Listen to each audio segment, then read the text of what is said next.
Hi there folks, I'm Arran Topalian and welcome back to another episode of Game Design Live. For any newcomers, GDL offers you live, interactive design deconstructions of a video game as it's played by a game designer, where we call out cool or interesting bits about a game's design along the way. So if you're into game design in general, or into a certain game and just want to understand it better on a design level, this is the place to be. And tonight we're going to be doing part 2 of our Let's Deconstruct series on Hoa. We had a little look at it last week. This is probably going to be the last episode on Hoa. I think we've probably taken it as far as we can go and seen as much as it can kind of offer us for a proper deconstruct. So I'm thinking that next Wednesday we'll be looking at Deathloop, if that sounds good. I know that it's kind of a hot topic right now, so I'm quite interested in taking a look, and I'm currently working in a deep dive for Fist, as I mentioned on my Twitter. I'm also rocking a new headset tonight. It's a Razer something. I forget the name of the box. Look great. So do let me know how the sound quality is whenever you get a chance, either by Twitch or Twitter. Cool. So let's crack on.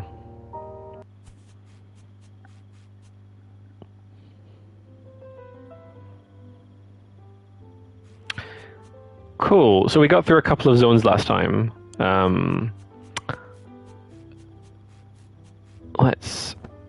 We had a double jump. That's important. And then we got this thing. I mean, so far, very simple mechanics, which is fine. Like, I think, whenever you're looking at a game, there's kind of two ways to look at it, right? One is how well it executed on its vision, like what it intended to set out and do, and then more objectively, or more sort of like what's the like your own sort of personal take on it, like how you found it, like how fun you found it and why. So not objective. Be careful. Was that easily scared? Can I jump on these things? Yeah. Oh, okay, so they move. Cute. Subjective. That was the word I was looking for.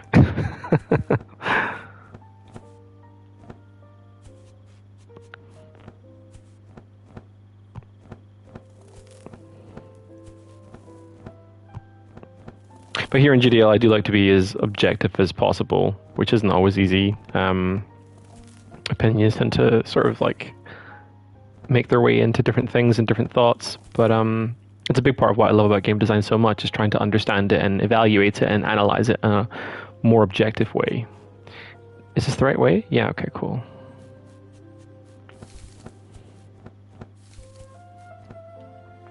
So there's something we can call out here. It came to mind a couple of days ago, and I wanted to call it out. It's probably something you're already aware of, but for people who are kind of less in the know around game industry traditions and do's and don'ts, there's something called coyote time, which is quite a common thing in platformers. And coyote time, so this is probably just more showing my age than anything else, but in old sort of like Roadrunner cartoons, like, those kind of really old cartoons, well, at this point, nearly old cartoons, you'd have the coyote every so often in the cartoon sort of like run off the edge of a cliff, and you'd have this moment where he'd be sort of suspended in midair and his legs would still be running, but he wouldn't be falling, and then he'd look down and realize that he wasn't standing on something solid, then he'd fall. And the idea is quite similar in the sense that coyote time relates to, in platformers, developers give a little bit of time after the player's gone off the edge of, over the edge of a ledge, to still press the jump button. So gravity doesn't quite take a hold of you instantly. You have a little bit of a grace period in which to go ahead and press the button even after you come off the edge of the ledge. So, for example, I'll try and do it again. Yeah, there. So, I mean, you could see there that we came pretty much completely off the platform, but we're still able to jump. So this is what we call coyote time.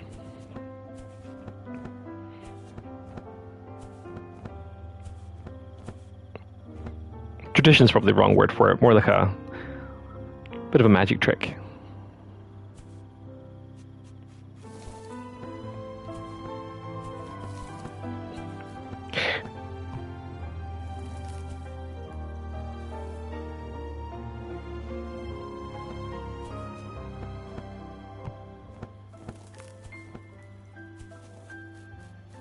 I've got to say, like, while the visuals of the game have been incredible so far, like, I've loved the aesthetic style, or the visual style rather, But the soundtrack, I think, is what's really taken first place in Hoa. It's extremely Ghibli, like super Howl's Moving Castle.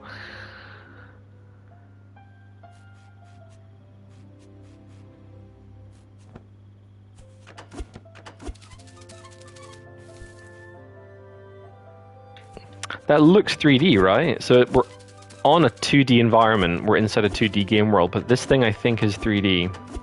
I think we're also 3D. Come on. Come on. Come on. Come on. Can I do the thing that... Yeah, I can. Cool.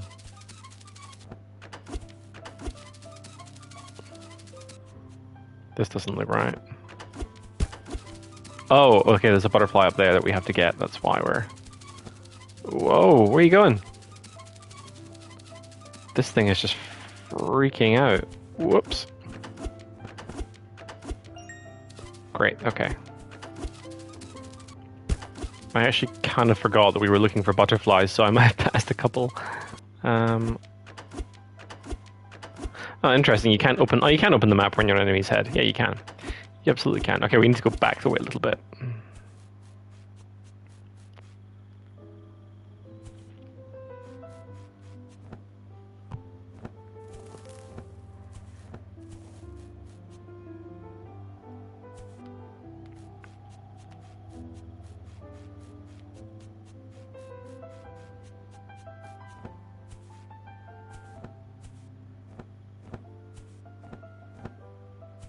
Damn it. Oh. What are these things?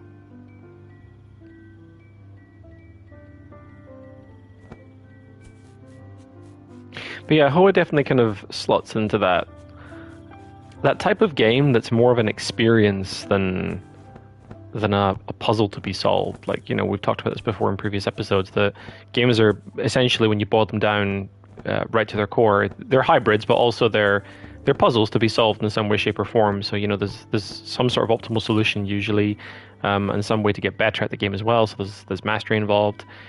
But then you have a different kind of game, like, you know, your Limbos and your Insides and your Hoas, which are more about just sort of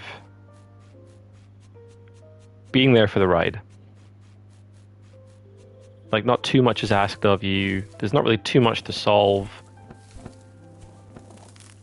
like either literally or metaphorically, abstractly. Oh, these are black. Why are those black? Oh, do they just fly away?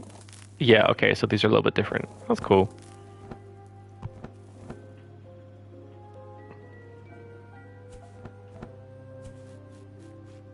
Quite nice. So it's quite a nice little bit of visual language there. So with the original ladybugs, they fly away whenever you step on them, but their core mechanic is that they fly away. These things are also ladybugs, but they're a different color, so we're being told they're going to do the same thing, but in a slightly different way. So in their case, they seem to fly away after a timer, rather than based on proximity.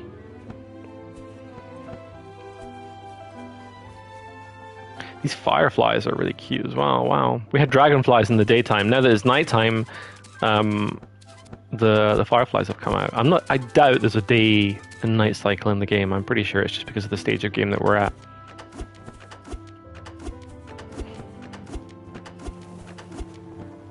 Okay. Oh, can I just... Ah. Okay, cool. So the way these things are working is that once you jump up and touch them, they start flying upwards diagonally, but you can choose whether to fly left or right. I think that's how they're working anyway. Yeah, that's how they're working.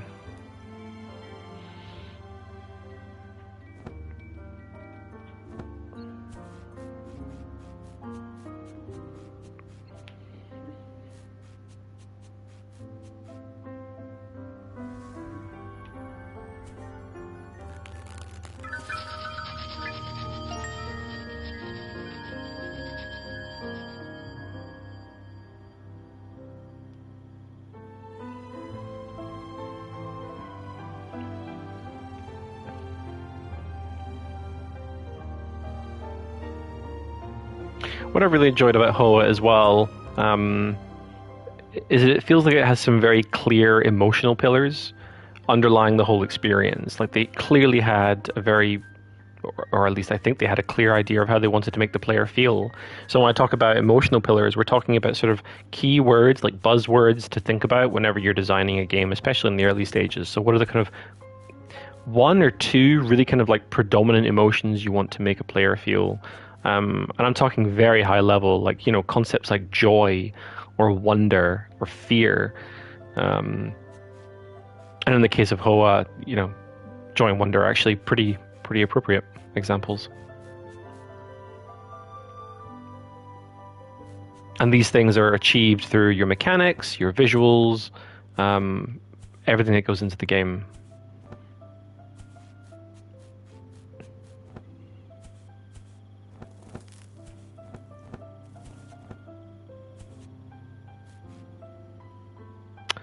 Oh, I've gone way off the beaten track, have I? I'm just wandering about now. Let's head back over to the right. Like, it is just such a chill game. Like, you can just kind of like get yourself lost in it a little bit.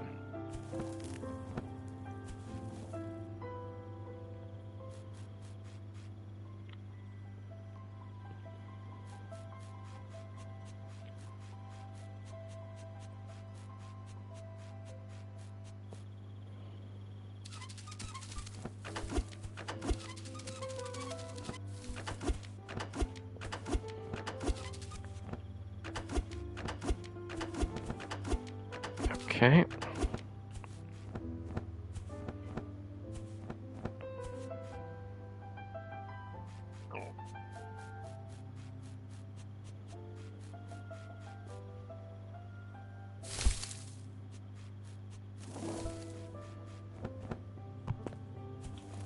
Nope, that's not going to work. Why is this glinting? Damn it. Can we make that jump? Oh, we can. No, we can't. Yeah, we can. Roller coaster.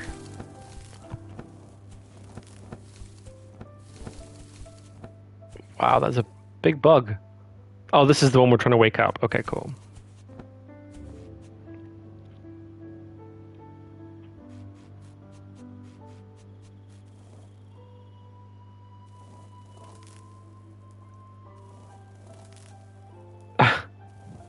Okay. Oh no, oh damn it. Quick. Great.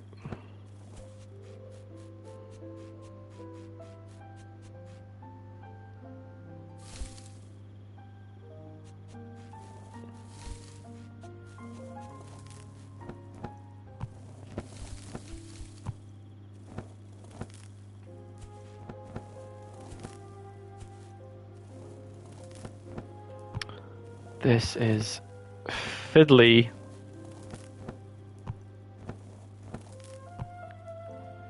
What is helpful, though, you'll see that the developers have very kindly kind of included a little shadow on the, I don't know if it's a trunk of a tree or just the back wall.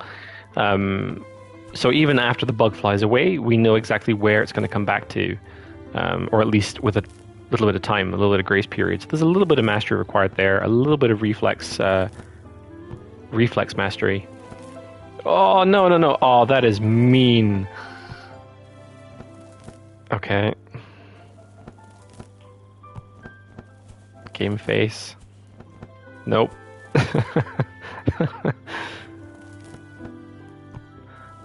Oh, this is unpleasant. There we go. Cheesed it at the end. Oh, no, no, no, no. Oh. Oh, wow. All right. Got cocky there for a second, but everything's fine. Everything's fine now.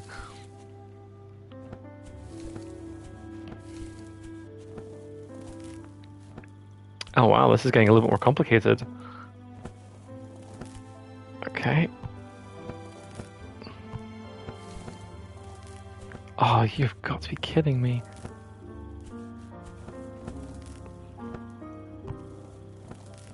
Okay, oh boy, I have no idea where the next one is. There we are.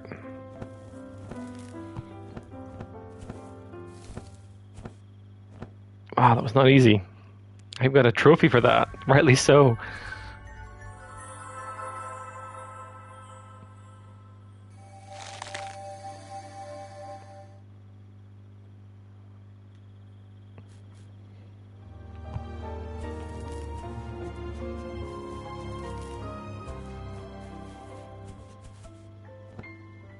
What I will say as well about Hoa is there's a very clear and clean game loop. And clean and clear game loops are typically quite handy when it comes to especially broader audiences, like, that can help maybe sort of younger players get a quicker grasp of what's expected of them and what to do.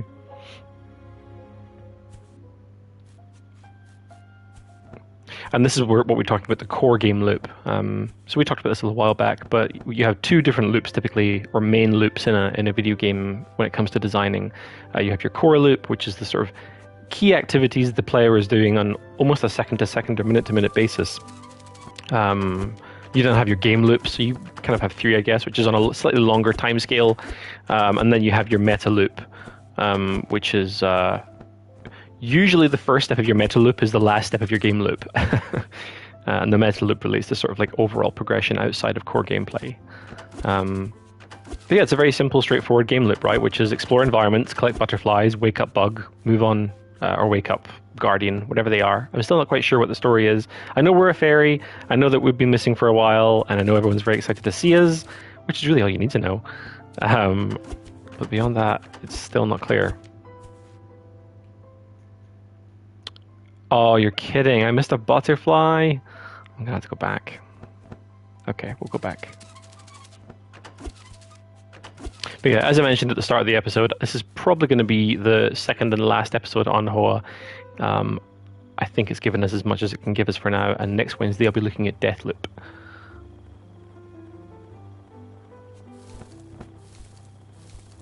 Does this just keep going for... No, okay. That would have been silly. There we go. Cool.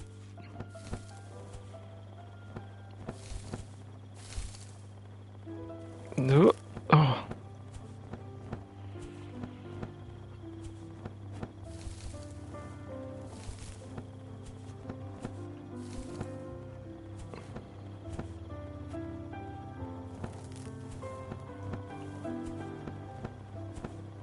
Typically as well, and this is more sort of like knowledge for those who maybe again aren't like overly familiar with what goes on in the games industry and how games are made. A lot of the time when you're developing a game, so a game like this for example, you'll have an awful lot of what are called configurable values. So these are values that are exposed and easy for designers or anyone else to kind of find, track down in whatever engine or tool you're making the game in, and configure them on the fly to change the feel of the game and to make it feel better to play or feel more like how you want it to play. So that includes things like movement speed, for example. So there'll be a number somewhere or a range of numbers, but usually for stuff like movement, it might just be especially a simple number that will, as it increases, increase the movement of your character. And then there's things like jump height. There might even be sort of configurables around, whether or not it's a Mario style jump or the binary jump that we have here. So that's usually how games are designed on the back end, is you have configurable values. And a big part of a designer's job, like myself, is, when you're designing a feature or a system or whatever else, is identifying what kind of values you might want to be configurable from the get-go, as it can help engineering an awful lot when they're implementing whatever they're implementing with their magic. That doesn't... Oh, I see. Okay, right. Well, that wasn't very good. Okay, let's try again.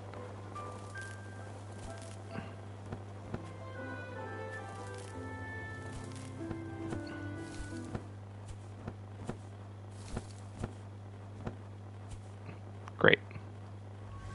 No trophy this time. See, if I'd been smart and collected the last butterfly, that would have been us by now. But oh no. Oh, maybe not actually. It's awake.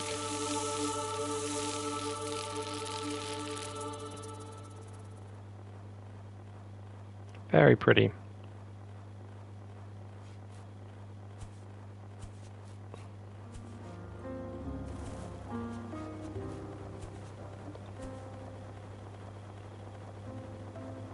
Okay, we have one more to get. We can do this.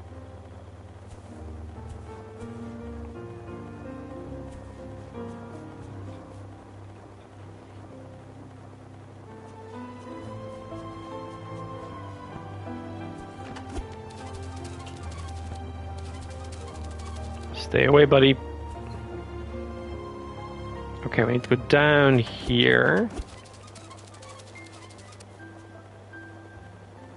Nope. That's just a dead end. Come on. Oh. Okay. Well, that worked out well. What is that for? I got a trophy there. Got kicked 10 times by the robots. And that's a gold trophy. I got a gold trophy for being kicked repeatedly. What a world. This has got nothing to do with Hoa, but it's an interesting subject, which is just like trophies in general, like trophies and achievements are an interesting concept. Like I tend to find now that if I'm not being offered trophies or achievements for playing a game, I tend not to stay overly engaged, which is maybe a bad sign. Oh, okay, so they're awake and active.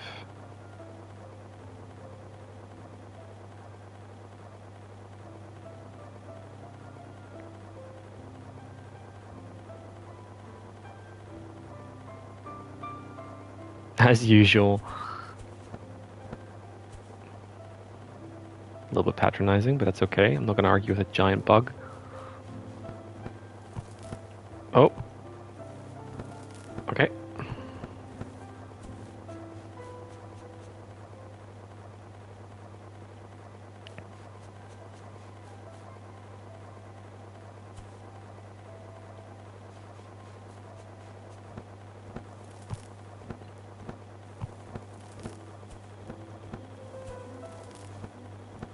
But yeah, super simple game, right? Like really clean, simple design. There's very little to it in terms of like UI or mechanics. It feels intentionally light. And typically, when you're designing something, like simple is normally better. Like the more you can simplify something, whether it's a mechanic or even an idea, like simple ideas are fantastic because they're easy to explain. Which means that other people can understand it or get on board or whatever else. But it's funny how, simplicity, too much simplicity can result in boredom, but on the flip side, too much complexity just ends in confusion. So you're sort of trying to strike the sweet spot depending on who you're after in terms of your player base. 5 butterflies. It's time to learn how to fly. That's a game changer.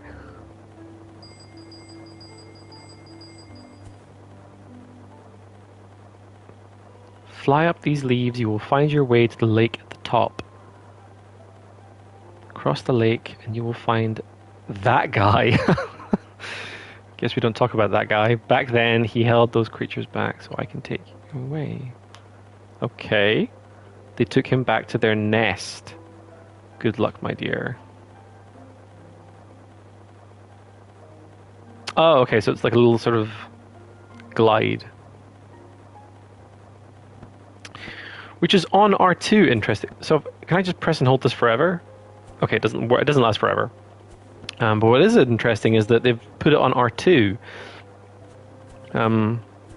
Like you would almost expect it to be on X again. Like why add it to a new button as opposed to just keep everything on that one button? So far we've had jump, we've had double jump, all on X. I'm playing this on PlayStation 5.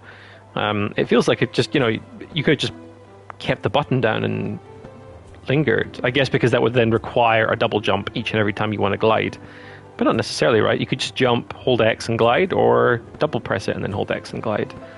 So yeah, interesting to add a new button.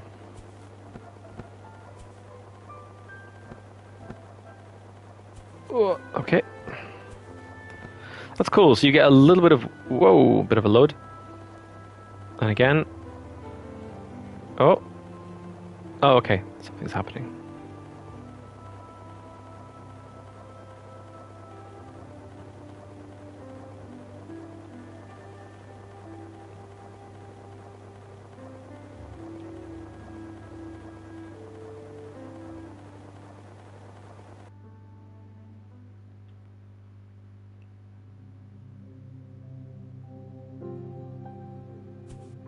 Underwater area. For those who don't know, I have a real thing about underwater areas, and I'm going to be talking about it a little bit in the deep dive on Fist when we come to it later in the month. Let's see what this one involves. But yeah, I tend not to rate underwater areas very highly, especially in games that are not about being underwater, for reasons we're going to talk about in a couple of weeks. Oh, no, that wasn't right. Is that right? No, that's not right. Do I fall in the water? It can't be that. Oh, it is.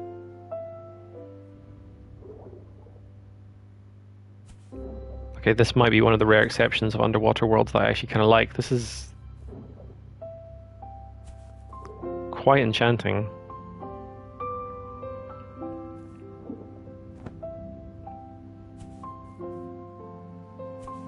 And again, it just has to be said, their sound design, their music in particular, is really quite exceptional. You know, a lot of the best games that I've ever experienced, it's a big part of them has been their score that came with them.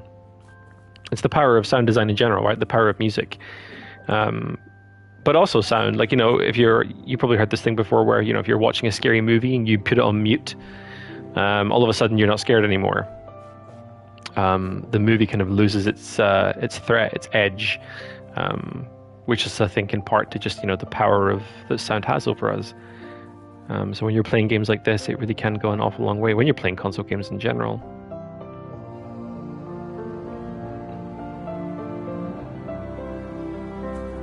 Or any game for that matter, not just console. Speaking of which, though, I would be interested to know of a mobile game that had a really incredible score to it. There's got to be one. Has to be. I guess games like Monument Valley would probably be up there.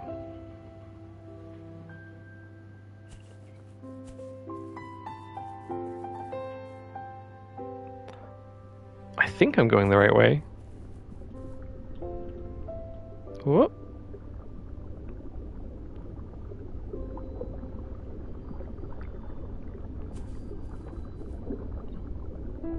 Whoa, okay, not that.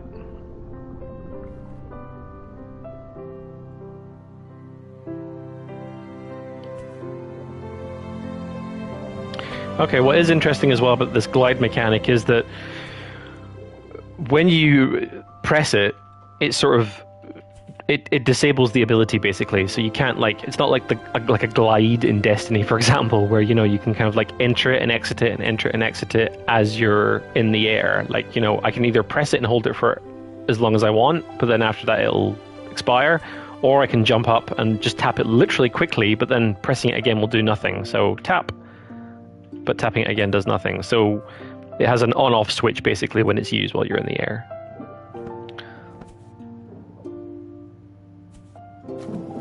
Oh. Is this just a big friendly crab? I assume it is. Okay. I'm not going to question it.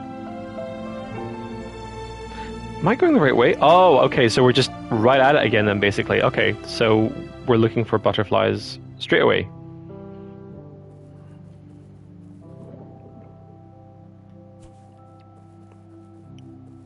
I feel like I'm supposed to do something with this crab.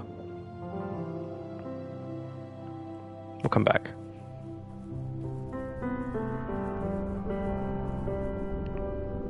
Nope. It also feels like I should be able to get in there somehow. The crab must get... Oh, you must be able to put the crab over the vent somehow. But how you do that, I have no idea. Can we push the crab? Or do we need like a special item or power? I'm gonna try to push this crab.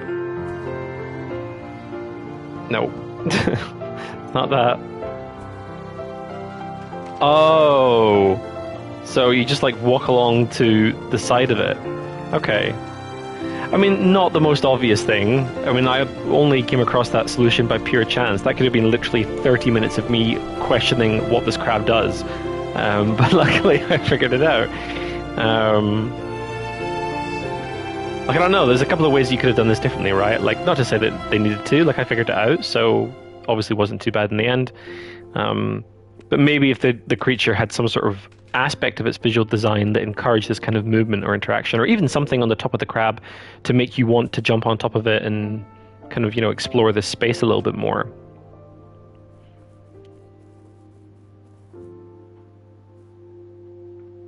Just to make it slightly more intuitive without giving away the answer.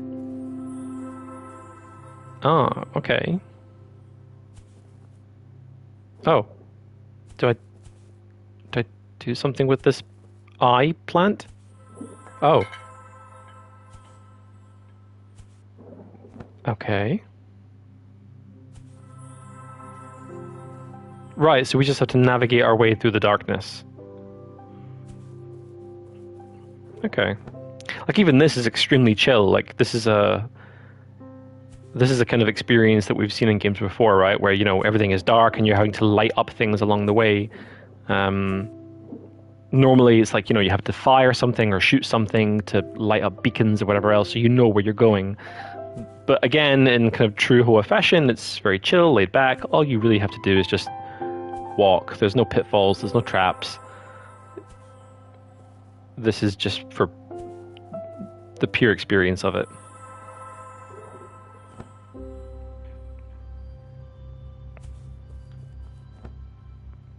It is, though, a little bit labyrinthy. It does have a touch of like a maze to it, so that might be the challenge they're trying to provide rather than anything else.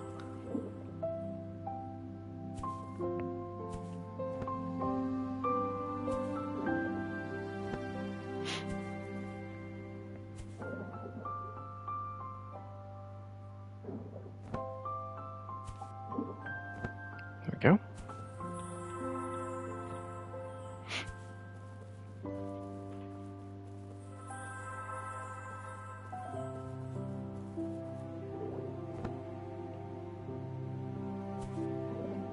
Okay, there we go. So yeah, this is part 2 of our Let's Deconstruct series on Hoa. If you're enjoying the content, then as always, please do give the channel a follow. It would be hugely appreciated. We recently hit our 50 follower milestone, which I'm super excited about and very thankful to all the followers and watchers for. Thank you again. I'm going to be doing a bonus Overwatch episode next week, following on from the Fist deep dive episodes. It's going to be a busy week, but it should be a good one. I've gone the wrong way again. But yeah, if you're enjoying it, please do give it a follow. You can also check out the YouTube channel, which is linked from the Twitch channel, and has all the previous episodes on it, including episodes that aren't on the Twitch channel anymore, including episodes on games like Returnal and Doom and Hades. So if you're into those kind of games, it's worth checking out. Okay, I think we've made some progress. There's another vent. We've not gone full circle, have we? This is a different crab. Yeah, this is definitely a different crab. Okay, we should check out the map. Oh, we've not been doing great for butterflies. And when I say we, I mean we. This is a joint effort, folks.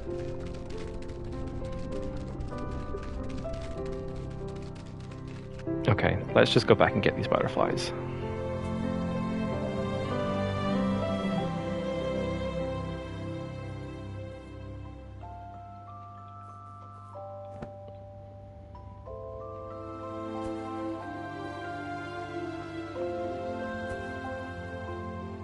It does feel like in a game like this that is just so laid back and chill that movement could have been something a little bit more poignant. Like the game is intentionally simple, or it feels intentionally simple. But if moving had just been a little bit more enjoyable, like quicker, I feel like it could have been something really quite fun just to kind of explore the world rather than feeling like you're kind of like trudging through mud a little bit to get through it. But that's purely personal opinion. Like,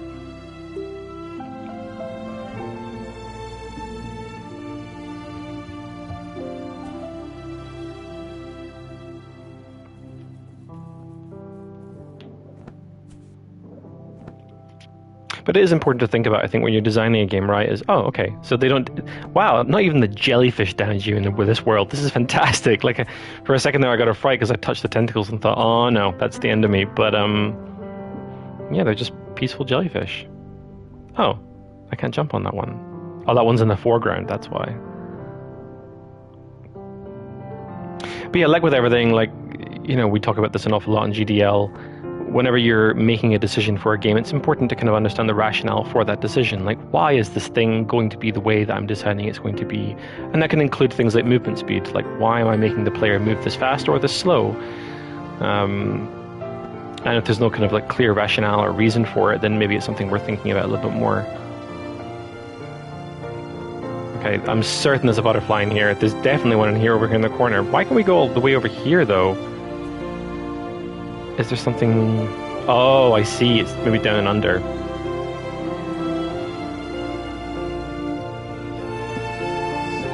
just going to check if that music isn't too loud for you.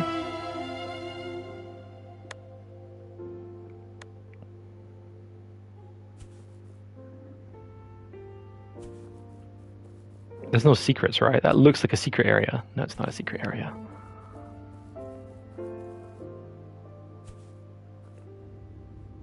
Which again could have been cool in a game like this, but again it feels like it's one of those experiences that just wants you to experience it, go through it, and then move on, and hopefully remember it.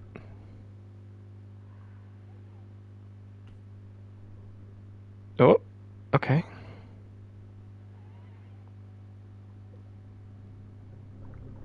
Wow, that's a slow descent. Okay.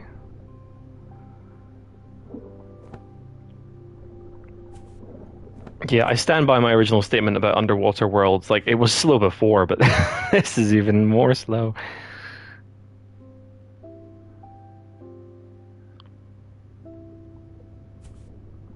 Okay. This way? Nope. Oh, I don't get it. What do you want from me? No. Okay. Let's go all the way over here again. Let's see if we can figure something out. Like, it'd be really nice to be able to... Oh, you can descend quicker. You can press square, of course. Cool. It looks like we want to get there, right? Like, whoa. But then you've got this thing. Oh, it's timed. Okay, great.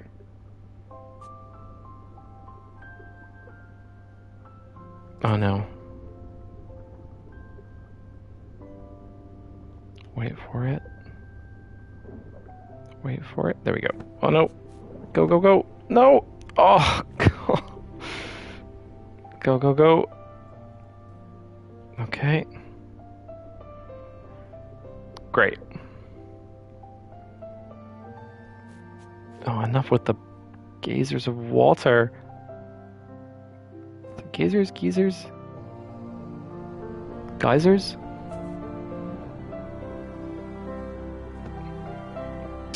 Oh, come on, dude.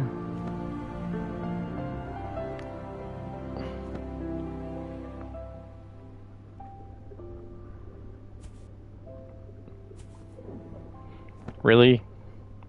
Oh, no, come on. Okay, good. We got it. We got it.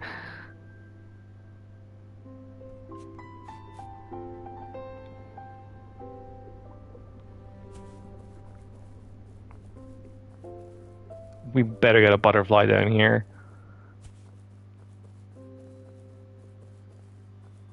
Because we worked hard for that butterfly. Is it here? It should be somewhere here. Come on, fly. There we go.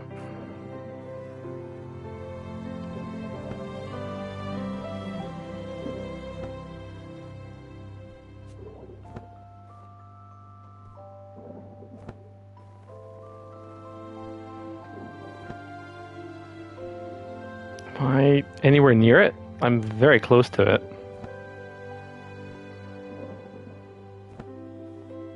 Oh no, there we go.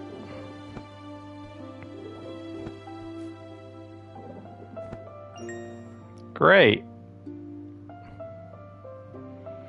Okay, 1 down, 4 to go. It'll breeze by. Where do we go from here? It looks like there's a star. to collect? Oh, there's one of those engravings, right? But I'm not too sure where we go from here. Oh, we can't go this way at all. That's just walled off. Okay. Fly. Okay, great.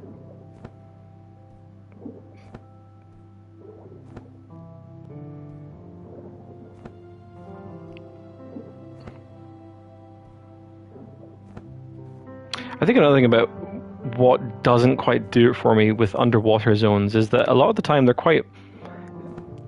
it's quite a similar palette of colors that you don't break away from for some time. Like it's kind of dark, there's more sort of blues and deeper kind of like somber greens.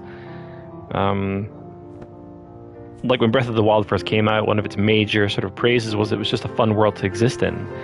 It was just a pleasant world to exist in, and I tend to find that with underwater zones, they sort of suffer in that area, just inherently so.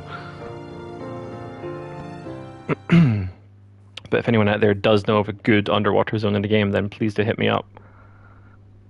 Oh.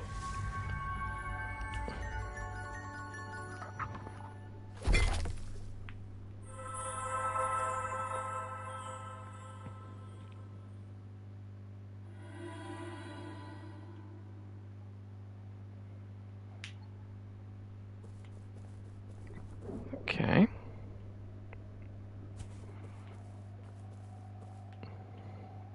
Just go down here. I think we're going to come to the exit soon. And we're here. Great. Well done, folks. We did it.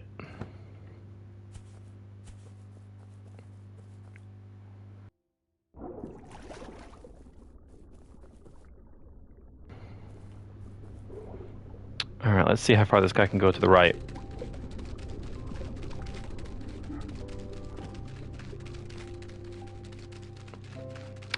So we've got 2 more butterflies down on the bottom right, and then 2 more up on the top right. We've got this.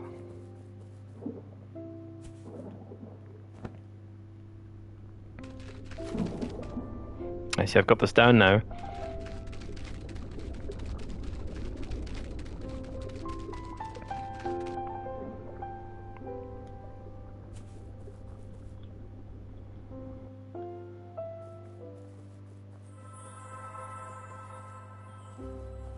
Okay. More of this.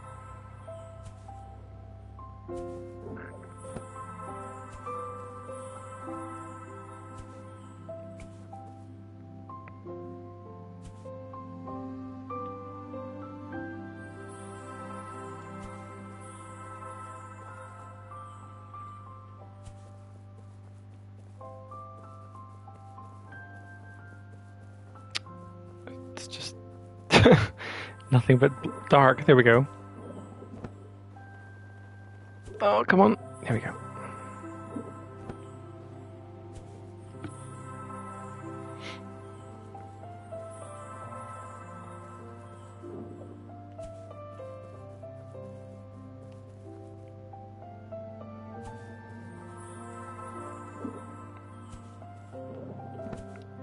And I will say as well that, you know, they've done a really nice job of pacing the game with new ways to interact with it over time. You know, we've seen new bits and pieces as the game's developed, and new mechanics to kind of add additional variety to that. So, you know, we've had leaves that we could jump on, then we had the sort of the bash down move where we could get even more height on the leaves that we were jumping on. We've had ladybugs that do one thing and ladybugs that do another. We've now got these plants that light things up for us to find our way. So there is a fair amount of variety to keep the game from stagnating.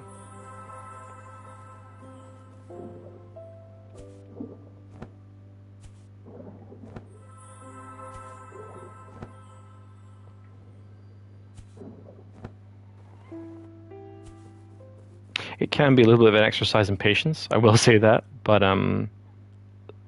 the world is just so pleasant to be in, right?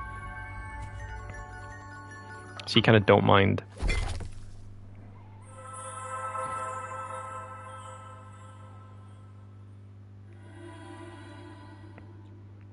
That's nice as well, how they've sort of incorporated the progression into the enemy design there. Like it's also in the emblem. You can see there's two lights lit up just above the icon, above this oyster's head. I think it's an oyster.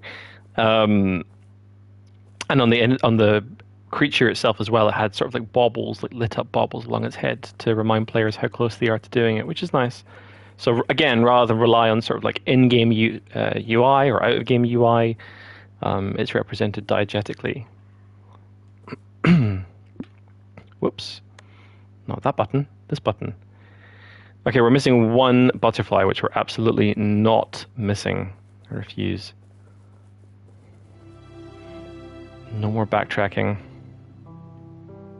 Let's check down here. Whoop. If we can just like navigate our way.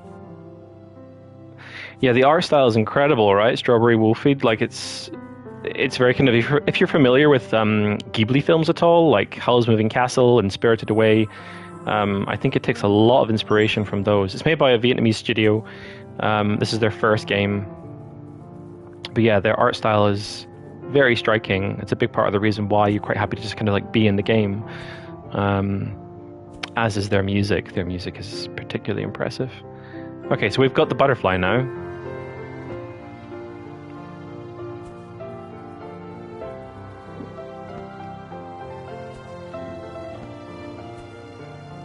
I would have loved to have seen the concept art for this as well. Like, the game itself is very pretty. I can only imagine what the concept art looked like as they were sort of bringing it to life.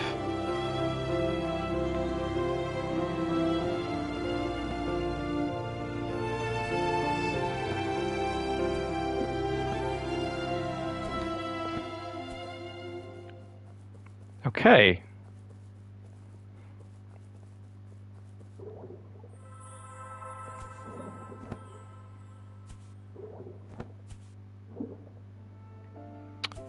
This is right, I think. We just go straight over and back.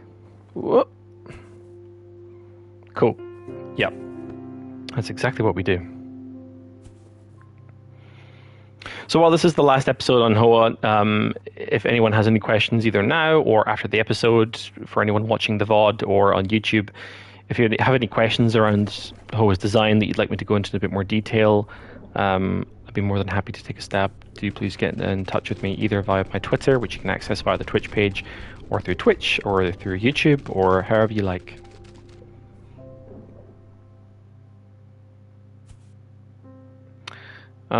Okay, so we're good there, and now we've got these last two to get. Woohoo!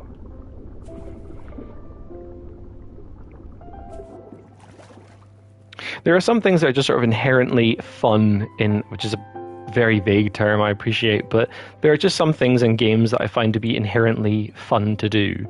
You know, like really big jumps, for example, or going really high into the air. Or explosions, you know, like making an exploding barrel go boom. It'd be interesting to think at some point in the future around why that is, like why some things are just sort of inherently fun.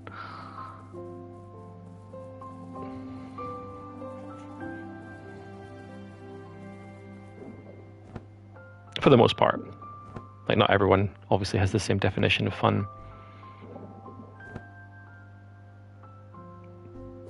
But I do find that, you know, things like jumping and exploding barrels, they tend to have quite a broad range of appeal. Oh, this is a bit tricky. How am I supposed to... Oh, wait for this fish to go back. Can I jump on this thing?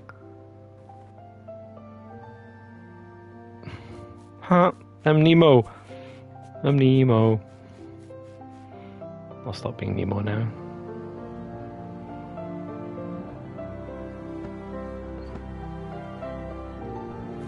Okay.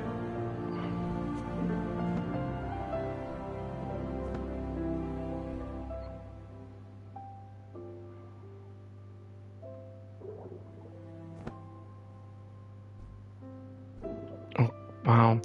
I am terrified of falling off one of these fish, because if I go down, it's going to be a long way down. Okay, we've got it. Phew. Okay, where next? We've got one more butterfly to go. This could have been dangerous. Oh. I'm just going to jump into the abyss and see what happens. Come on. Stuck the landing and found the butterfly.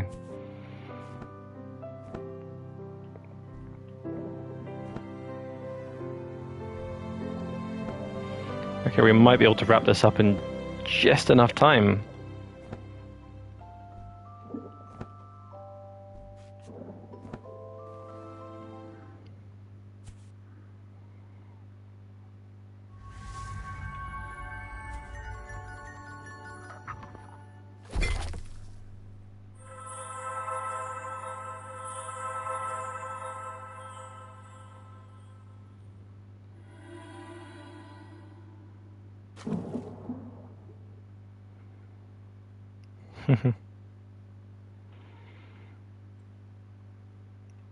Well, I'll be excited to leave the underwater zone. I'm curious to see what the next biome is. I will like to go ahead and finish the game offline of GDL.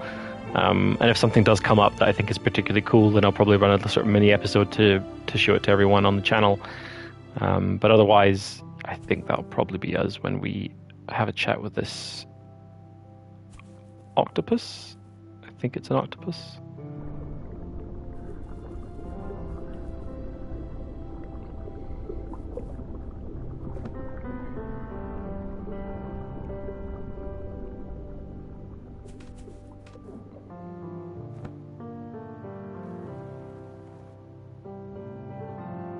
Oh. Quite cute how they have, I think I mentioned it in the last episode, but they have these little sort of like drawings of the character that's talking inside the text bubble. I guess that's to help players understand who's talking, right? Like without those little pictures of the characters in the speech bubbles, then it'd be very hard to know who is the one doing the talking. Although we never actually say anything ourselves, right? Like we never actually speak. So I guess it'd be kind of a no-brainer as to who's talking.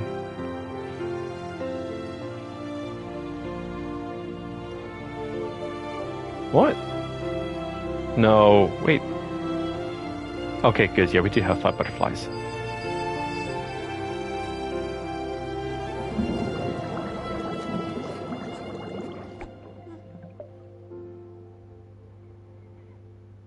You can get to their nest through that broken pipe up there.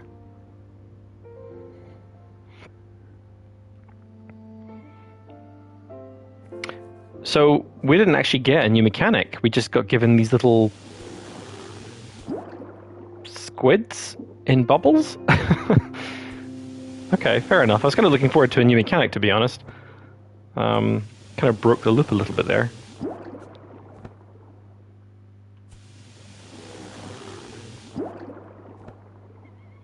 Which can be a little bit feel bad for player, right? Like if you've if 3 times out of 5, the first 3 times out of 5, you give them a chocolate, and then the 4th time you give them whatever people don't like. Struggling to think of what that would be. A stone. Who would like a stone versus a chocolate, right? But you know, on the 4th time out of 5, if you give them something that is not a chocolate, when the last 3 times you give them a chocolate, it can be a little bit feel bad. And I think, yeah, it was a little bit disappointing there to not be given a new mechanic.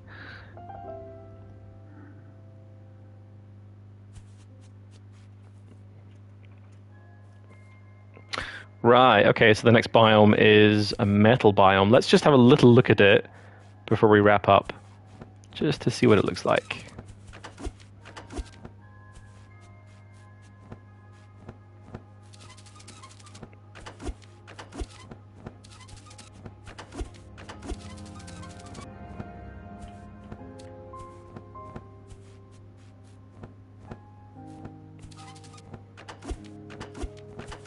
Okay, up here, I guess? Do we have a map? Here we have a map.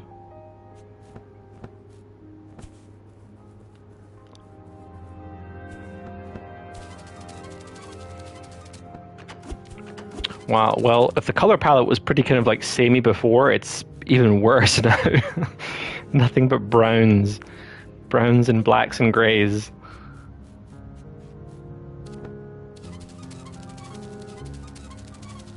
Okay. Oh, no. Oh, we can't actually... Oh, we can. Oh, that's fine. Okay.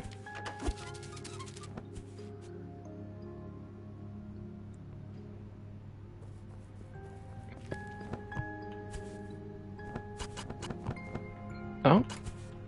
It looks like an... Oh. Wait, what? Do we have to make this thing kick it?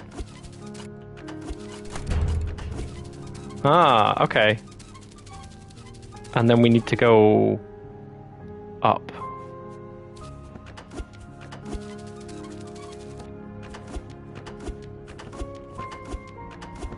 Okay.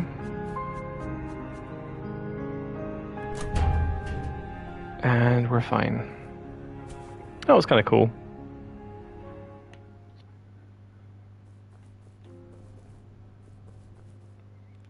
And here we have the next Guardian.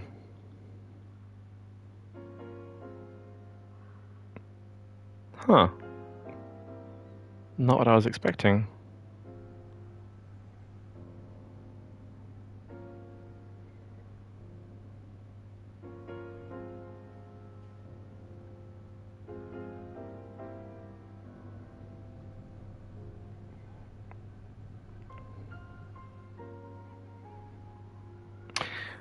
Well, I will be doing that, but offline.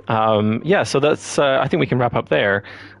This has been part 2 of our Let's Deconstruct series on Hoa. Like I say, I think we've taken it as far as we can take it, so I'll probably not be doing a part 3.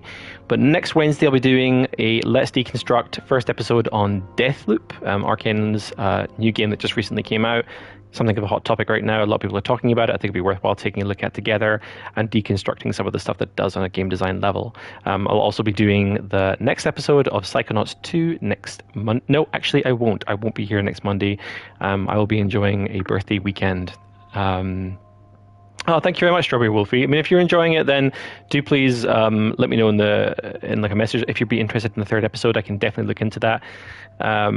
If it's a game that's being enjoyed watching, then I'm definitely not going to take it away, right? Like a big part of the channel is kind of talking through game design and understanding why the developer, or trying to understand why the developer did certain things. And I kind of, I want to make sure that I'm playing games that offer everyone kind of like something interesting to hear about as I deconstruct it. But if you're just enjoying the game, then that's absolutely fine. Then maybe we can squeeze in a 3rd episode just for you. But cool, I'm going to leave you there. Thank you so much for coming along and watching. Thank you so much for all the support so far. I look forward to seeing you next Wednesday, not next Monday, as I'll be away next Monday for our first episode on Deathloop. And following that. In fact, no, I say that. We're not going to be looking at Deathloop either, guys. We're going to be looking at Fist. I've got my schedule all mixed up. So next Wednesday is going to be looking at Fist, Forged and Shadow Torch. If you've not heard of it or don't know about it, definitely give it a Google. Much like this game, it has an incredibly striking art style, if art style is your thing. So definitely give that a look, and we'll be going into a deep dive on that game next Wednesday, followed by our bonus episode on Overwatch the same week on the Friday. So with that, thank you again. Have a great evening and good night.